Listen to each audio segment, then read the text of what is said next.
Today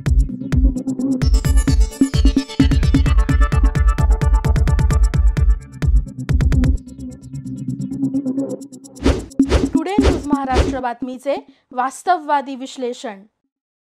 Mohol तालुक्यातील कोळेगाव धरणाची जिल्हाधिकारी कुमार आशीर्वाद यांनी केली पाहणी।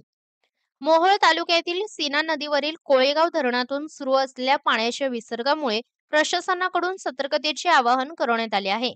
या पार्श्वभूमीवर आज जिल्हाधिकारी कुमार आशीर्वाद यांनी धरण परिसराचा दौरा केला।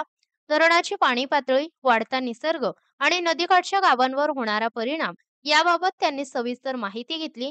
या पाहणीत तहसीलदार सचिन मुळीक व कार्यकारी अभियंते आणि स्थानिक अधिकारी उपस्थित होते।